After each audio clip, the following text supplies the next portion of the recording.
was a crazy week. Crazy week. It was truly hard to know if we were coming or going. Well, maybe for you, but I knew. You knew nothing. I knew something was going to go down big time. Anyway, we were with Jesus at the time, and the whole city was turned upside down. Lazarus raised from the dead was the thing everyone was talking about. Don't forget about all the other miracles Who's people were talking telling the about. I was Who's just... telling the story? There were all kinds of miracles people were talking about this Passover. Oh, tell them about when Jesus rode in on the colt and everyone had their palm branches. That was amazing. Sorry, my bad. So many miracles surrounding Jesus, and so many people believing he was truly the Messiah we were all waiting for. I think I heard one Pharisee say, "This is out of control. It seems that the whole world is in a stampede after him." Stampede? Who talks like that? Sorry. I swear I'm about to get all Elijah on you and come down in a firestorm. I'd like to see you try. Not now. Keep talking. There was a group of Greeks, basically Gentiles, who approached me to see Jesus. Greeks? More like geeks if you ask me. Hey, I'm Greek. What are you saying? Nothing. Please continue. I truly didn't know what to tell him, so I went to Andrew. See, don't be fooled. He needs me. You're right. I needed somebody to throw under the bus. When we went to Jesus, it was like he didn't even hear us talking to him. It was strange. He acted as if we were children, interrupting an important conversation. We were like deer caught in lamplights. Then Jesus said something like, "Who's up? Who's up for the Son of Man to be glory-filled?" Who's up? Who's up? That's not what he said. You call me a liar? Not a liar. Maybe deaf, but definitely not a liar. What he said was, time's up. The time has come for the Son of Man to be glorified. It was implied what I meant. Now, where was I? Right. So Jesus starts talking about this grain of wheat, how it needs to be buried in order to sprout and reproduce. We knew him well enough to know he was talking in code again. He was talking about his own death this time. We got that part. We didn't get the whole picture. I did, kind of. Jesus said, and I know I have this right after the grain thing, he said, "In the same way, anyone who holds on to his life will lose it. But if you let go, you'll have eternal life." Remember that voice from heaven? It was God. Some would say it was angels. Some would swear it was thunder. Right after Jesus spoke, God said, "I have glorified you, and I will glorify you again." And Jesus looked at us and was like, "Hey, that voice wasn't for my benefit. It was for you. Listen up." I think the phrase that sticks out the most is when Jesus said, "If any of you wants to serve me, then follow me. What will you gain if you had the whole world but lost your soul? Take up your cross and follow me." That was it, huh? He was trying to prepare us. I forgot about the take up your cross part. You knew the end. It wasn't the end. It was the beginning for all of us. What a week. What a week.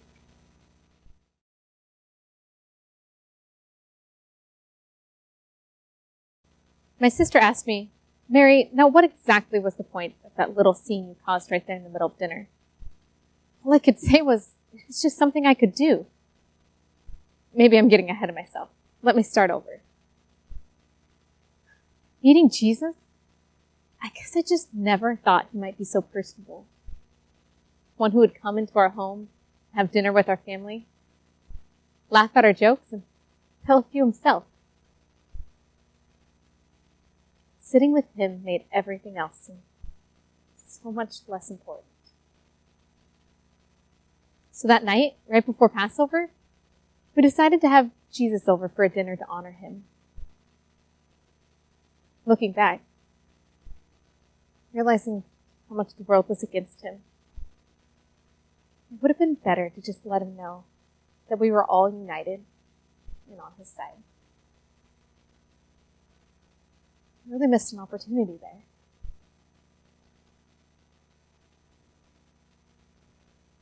Where was I?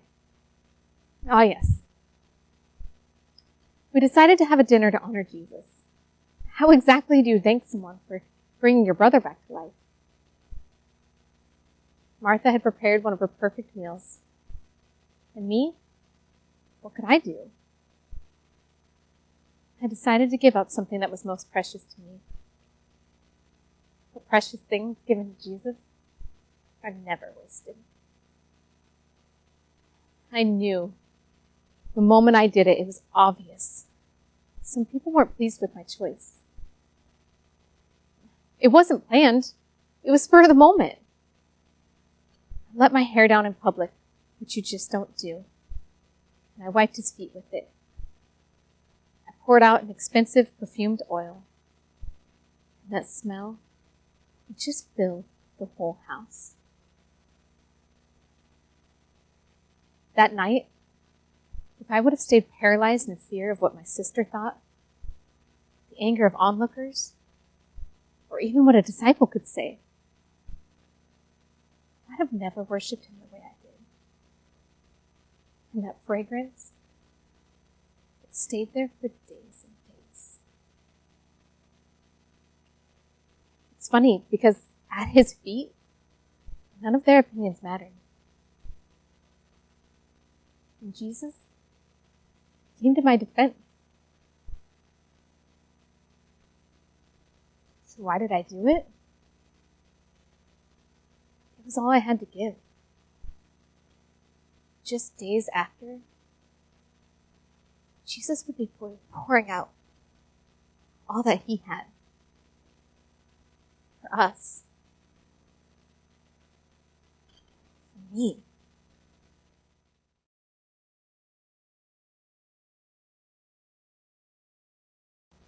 I served an unapproachable God.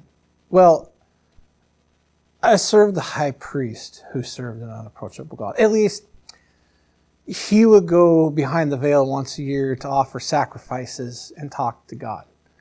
But all that changed that night. And that's how I refer to it now, as that night. I heard stories about Jesus claiming to be the Son of God. It's all that the high priest and everyone in the temple would talk about in the weeks leading up to that night. We followed Judas into the garden because he knew where Jesus would be. When we got there, Jesus was the only one awake, and he seemed upset. Judas walked up to him, kissed him on the cheek, and I was just close enough that I heard Jesus call him friend. Well, the next thing I know, there was a flash of a sword, and I had a pain on the side of my head, and I reached up, and my ear was gone, and blood was just running down my cheek, and my head was spinning, and I thought I was going to pass out. And then Jesus touched me. And I'd heard a lot of stories about Jesus' touch and healing people with it. But it was his eyes. It was his eyes that got to me. Looking in his eyes, it was like he knew me. Like he really knew me. He knew all about me. Looking in his eyes, it was like there was compassion, grief, and joy just all wrapped up in that look. And all my ideas of who this man were gone. Completely changed. He took his hand away and I felt fine. I have no other way to explain it. And I reached up and my ear was there once again. Anyways, they took Jesus to trial at the high priest's. And I've heard many stories about Jesus and all the things that he's done. But the things that they accused him of, they were crazy. It's like they were made up on the spot. It wasn't like they were trying to find truth. It was like they were just trying to condemn him. And Jesus, he just stood there and just looked so sorry for us. Well, they took Jesus to Pilate and crucified him. And I was in the temple during his crucifixion. I looked out and there was darkness in mid-morning. And then there was an earthquake and then this loud crack. And I thought the temple walls were collapsing on me. But it was the veil. The veil had torn in two. And I know what that meant. that God was inviting us in, that God was now approachable, that God was on the move.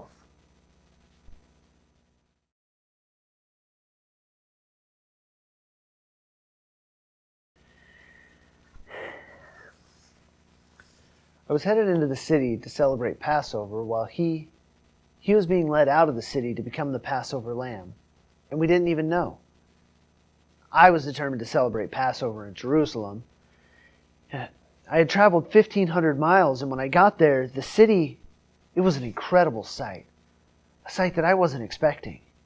The crowd seemed 10 times larger than the last Passover, and there were angry mobs in the street, people everywhere. People kept shouting, "Jesus!" Some were crying.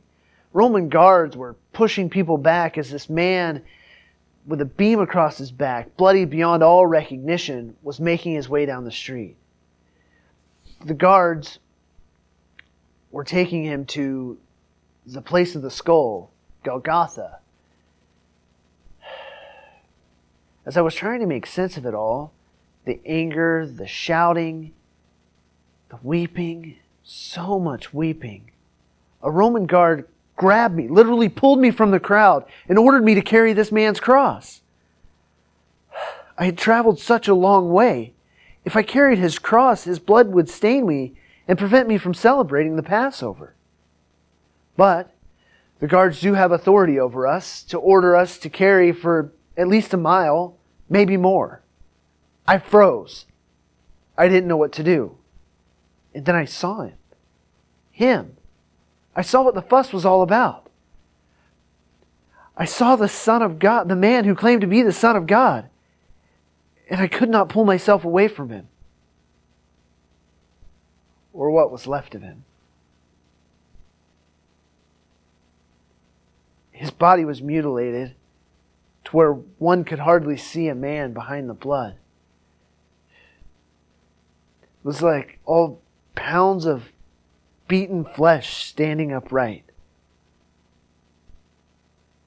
His eyes met mine. This was not a criminal or a crazed man with grandiose ideas.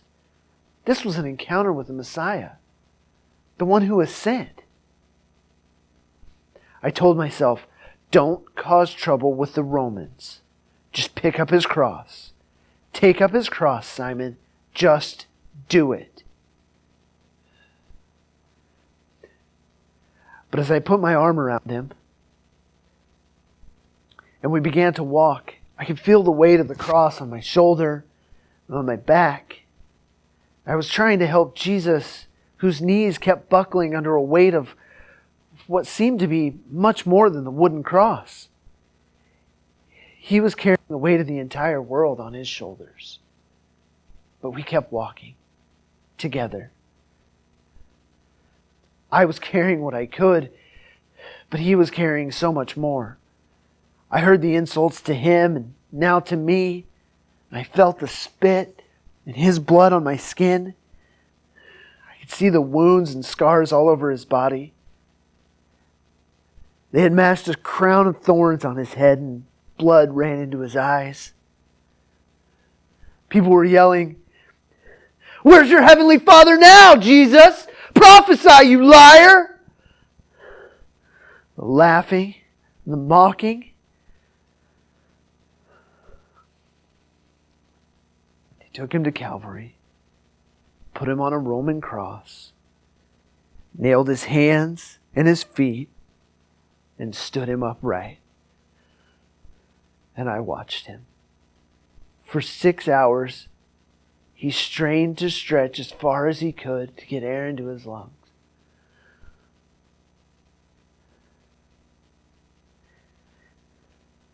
I looked down, seeing Jesus' blood on my hands. I had thought his blood was going to make me unclean. But in reality, it's what made me clean. He gasped for his last breath and died.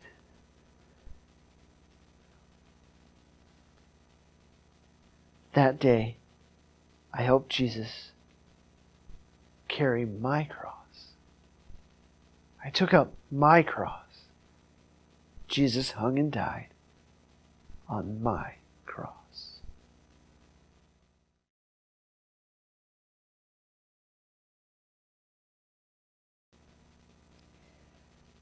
I don't know how. What is the word that means both excited and terrified? All I know is we were both of those things that morning, and my feet ran faster than my sandals ought to take me. We had to tell everyone what had happened. After Jesus was crucified, it was all over. I mean, were we wrong about him? We must have been. Jesus was dead. And so we hid. We hid in fear. And those 3 days were the longest days of my life. We were so afraid. And then on Sunday morning, a group of us women went to the tomb to prepare Jesus' body. We bought oils and spices. It was the least we could do, even though none of this made any sense. And when we got there, we couldn't believe our eyes. My mind raced faster than my feet as we bolted from the tomb. Would the rest of the disciples believe what we had to tell them? There was a massive tombstone rolled away, and Roman guards were silenced. A blinding angel. And then inside the tomb lay unnecessary grave clothes folded neatly as if they had a secret to tell. If a picture's worth 1,000 words, this tomb held 1,000 promises. Because do you see what this means? We had been waiting for a Messiah to come and restore Israel. And Jesus, he exceeded all our expectations. He was the Messiah that no one could contain. We were hoping too small. Because what this means is, whatever has been taken away, God can restore it because he lives, and we can live too. And our biggest roadblock has been removed, and not even death's door can shut out the certainty of life with Christ. Our strongest enemy has already been defeated. So, you tell me, what rival can stand against him? Kings? Presidents? The powers that be? What's happening right now? What is to come? Our lowest lows and our highest highs? None of these things can make that grave less empty. No. Nothing. No temple veil, no checkered past, not even the most hellish lie can keep the mortal from putting on immortality. Because Jesus has softened the sting of death, and he has swallowed up our defeat in victory. Now, I don't have all the answers. But standing there by those discarded grave clothes, those secret-keeping pieces of cloth, well, the secret is out. He is not dead. He's not missing, and he has not been taken away. Jesus is alive. He walked out of that tomb, and he left death and those grave clothes behind. If there's a way to be had, it's through him. If there's hope for this world, his name is Jesus, the Christ, the Messiah, our Messiah, my Messiah. Yes, Jesus, he's alive. The secret is out. The secret is out.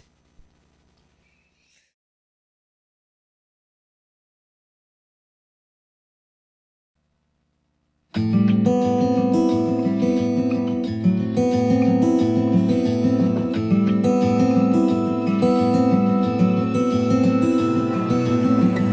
and doors were barred, all the windows fastened down. I spent the night in sleeplessness, rose at every sound, half in hopeless sorrow, half in fear the day would find the soldiers breaking through to drag us all away.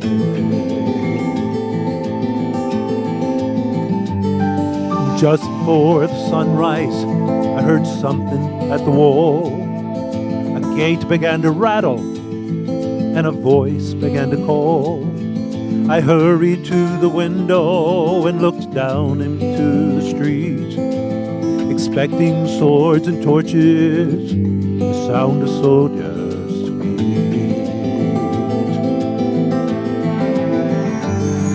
There was no one there but Mary, so I went down to let her in. John stood there beside me as she told us where she had been. She said they moved him in the night, none of us know where. The stone's been rolled away and now his body isn't there. We both ran toward the garden, then John ran on ahead. We found the stone in the empty tomb just the way that Mary had said. But the winding sheet that wrapped him in was just an empty shell. How or where they'd taken him was more than I could tell. Well, something strange had happened there, but just what I didn't know. John believed a miracle, but I just turned to go. Circumstance and speculation couldn't lift me very high, 'cause I'd seen them crucify him, then I saw him die.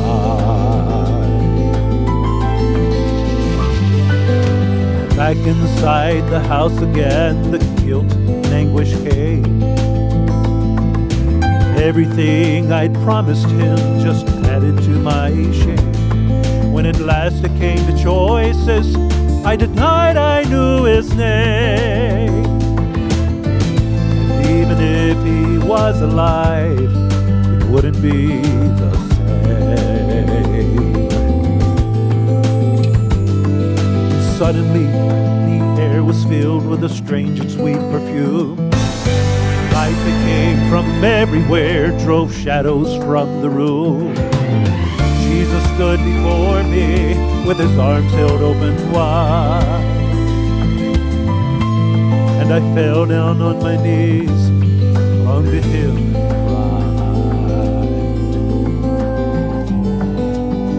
cried. He raised me to my feet, and as I looked into his eyes, love was shining out from them like sunlight from the skies. Guilt and my confusion disappeared in sweet release.